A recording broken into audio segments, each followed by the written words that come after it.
Hi friends, నీటి మాట లోపల మనం ఈరోజు దేని గురించి డిస్కషన్ చేసుకుందామంటే మన వెంట వచ్చేది ఏమిటి? మనందరికీ తెలిసిందే కదా.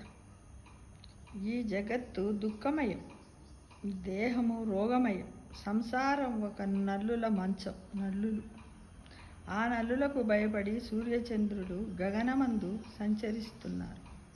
శివుడు కైలాసమును తన నివాసంగా ఏర్పరచుకున్నాడట. చూడండి, మంచంలో ఉండే నల్లులు. విష్ణువు పాలకడలి యందు పామునే తెప్పగా చేసుకొని దానిపై పవలించినాడట. బ్రహ్మ నీటిపై కమలముని తన పీఠంగా స్వీకరించినాడట విష్ణువు.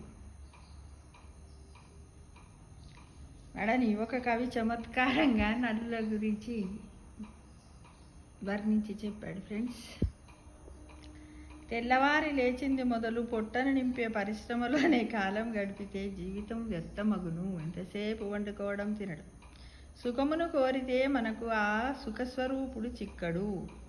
అనృతమైన జగత్తును తలపైన వేసుకొని కృంగి కృషించి శోకమోహములలో మునిగి మరణిస్తే చివరకు మిగిలేది చిటికెడు భస్వమే.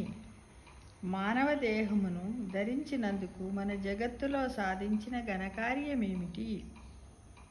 ఈ బంధుమిత్రులు, ధనధాన్యములు, వస్తువాహనాదులు ఇవేవి మన వెంట రావు. ఆలుబిడ్డలు, అన్నదమ్ములు, సంపాదించిన ఆస్తులు, సొమ్ము ఏవి మన వెంట రావు.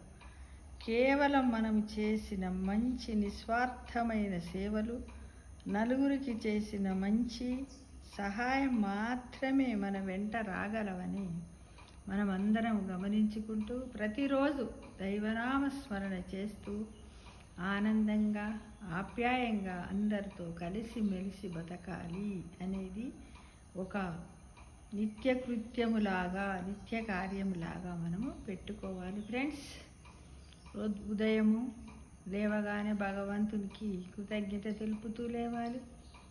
భూమాతను నమస్కరిస్తూ లేవాలి.